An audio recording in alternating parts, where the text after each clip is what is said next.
Jadi biarkanlah yang disebut political decaying ini, pembusukan politik berlangsung secara sistematis. Hanya dengan tumbangnya, gugurnya bunga yang udah busuk itu, dimungkinkan ada kecambah baru tumbuh itu. Jadi saya menganggap bahwa pada waktu awal kita punya semacam dalil. 3 tahun yang lalu kita bikin dalil, atau saya bikin dalil, this is the beginning of the end. 3 tahun lalu saya sebut the beginning of the end. Awal dari keruntuhan. Yang sekarang kita sudah mempersiapkan bagaimana supaya keruntuhan ini dipercepat. Karena kalau terlalu lama ketidakpastian itu, inflasi moral kita makin lama makin dalam tuh, inflasi moral. Kalau inflasi moral ada pada capres, wapres itu dengan mudah diselesaikan dengan transaksi. Tapi pada bangsa ini tidak boleh ada transaksi yang dasarnya merusak moral. Nah, kekuatan itu yang masih ada pada kami. Kekuatan itu yang masih dipercaya oleh anak-anak muda. Assalamualaikum warahmatullahi wabarakatuh. Selamat menyaksikan dalam rubrik Tukang Donat Keliling Dunia. Assalamualaikum warahmatullahi wabarakatuh. Alhamdulillah, wassalatu wassalamu ala rasulillah. Meskipun bukan seperti orang-orang pandai itu, analis-analis seperti Refli Harun, Akbar Faisal, Gita Wirjawan, saya memberanikan diri ya untuk ngomong ya. Kenapa? Keberanian itu penting dalam hidup ya. Meskipun pikiran-pikirannya itu sederhana, itu hanya bisa keluar kesederhanaan pikiran itu kalau didorong oleh keberanian. Jadi kalau sebagai konten kreator ya, atau YouTuber, problemnya adalah keberanian ya. Keberanian untuk berkreasi, keberanian untuk mengemukakan sesuatu ya. Kebanyakan orang Indonesia itu untuk berdiri atau menghadap kameranya sendiri aja gak berani lah. Itu menurut saya persoalan besar kalau untuk menjadi konten kreator ya. Harus berani ya. Berani ngelihat wajah sendiri, terus berani mengemukakan pikiran-pikiran sendiri yang sederhana ya. Sekarang saya mau menjelaskan kenapa Anies Baswedan itu insya Allah pasti jadi presiden ya, bersama Caimin ya. Karena gini, pertama dari segi momentum ya. Momentum dalam sejarah itu diperlukan ya, momentum. Surya Paloh sudah menciptakan momentum pada tanggal 3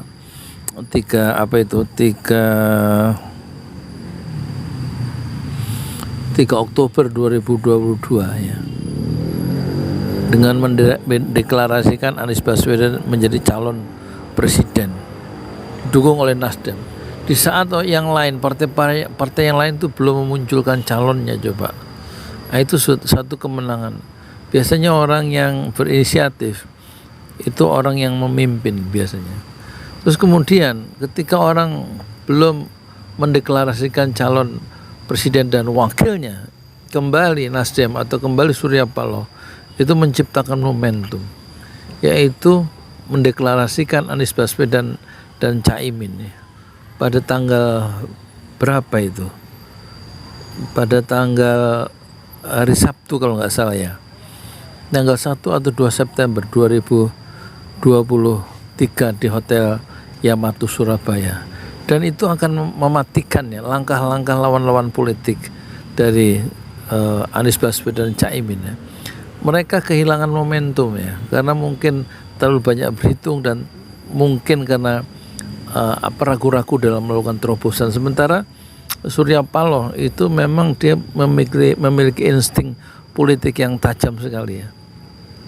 Sehingga dengan penuh keberanian dia bukan hanya berpikir di luar berpikir out of the box ya, berpikir di luar kotak, bahkan dia seringkali Surya Paloh itu berpikir without the box ya, berpikir tanpa kotak ya. Sehingga langkah-langkah yang diambil itu baik waktu mendeklarasikan Anies Baswedan maupun yang langkah yang diambil waktu mendeklarasikan Anies dan Caimin itu membuat orang terkejut ya. Bukannya terkejut PKS yang terkejut, Demokrat yang temannya juga terkejut, bahkan saking terkejutnya menjadi terlalu baper dan kemudian narik dukungan ya keluar dari koalisi Demokrat ya. Betul-betul dia nggak bisa terima terhadap manuver-manuver yang penuh dengan terobosan dari Surya Paloh. Sementara PKS bisa memahami karena memang sudah diputuskan oleh musyawarah pada tingkat Dewan Musyawarah atau apa itu namanya, pemimpin pengambilan keputusan tertinggi yang harus mendukung Anies Baswedan. Tapi ketika Anies Baswedan dipasangkan dengan Caimin, dia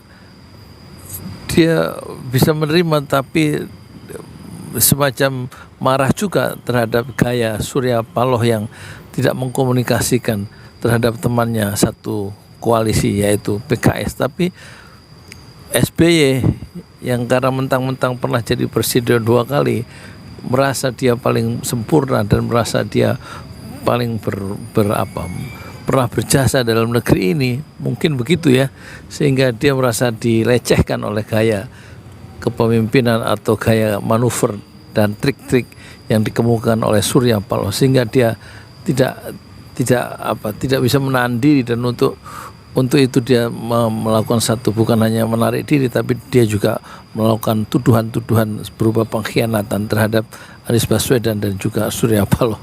Satu langkah yang terlalu jauh ya. Yang penting dia pokoknya menurut sejarah dia merasa sakit hati dan kemudian mementalkan diri dari koalisi Perubahan untuk Persatuan ya. Yang mengejutkan, yang terkejut bukan hanya Partai Demokrat dan juga bukan PKS, tapi juga semua orang terkejut ya oleh manuver-manuver dari Surya Paloh khususnya dan Nasdem pada umumnya. Dan ini yang salah satu poin yang akan memenangkan Anies dan Caimin dalam sejarah, karena momentum-momentum yang diciptakan yang mengecoh lawan-lawan politik ini nanti akan terjadi lagi ya, karena patternnya atau polanya sudah tampak yang akan dilakukan oleh Surya Paloh. Dia akan melakukan satu serangan-serangan yang mengejutkan dan lawan-lawan politik akan ditinggalkan dan tentu akan kececeran dalam perlombaan menjadi dalam pilpres nanti. Yang kedua secara sosiologis ya, secara sosiologis ini agak keren sedikit. Anies itu kira-kira mewakili Islam menengah kota ya, sementara Caimin menengah ke bawah dengan struktur PKB dan NU-nya itu yang menjadi isi dari gerbong, sebenarnya gerbongnya Caimin. Sementara kalau menengah kota orang-orang yang terdidik yang intelektual gitu kira-kira, atau kalau bahasa dari Surya Paloh, Anies Baswedan adalah cendekiawan muslim yang hebat, sementara Caimin adalah organisatoris yang ulung. Ini betul-betul kombinasi yang yang tidak mungkin ada dalam pasangan-pasangan lain, misal Prabowo dengan siapa atau Ganjar dengan siapa. Jadi kombinasi yang memang diciptakan oleh momentum ini yang betul-betul akan melibas semua lawan politik dari partai lain yang mengusung calon presiden yang lainnya. Tampaknya kombinasi yang mewakili dari kelompok-kelompok sosial yang berbeda dan saling melengkapi inilah yang akan menghapus rintangan dari lawan-lawan politik Anies Baswedan dan Caimin. Dan berikutnya suasana kebatinan masyarakat itu memang sudah lama menghendaki perubahan. Sejak 2019 ada istilah ganti presiden itu.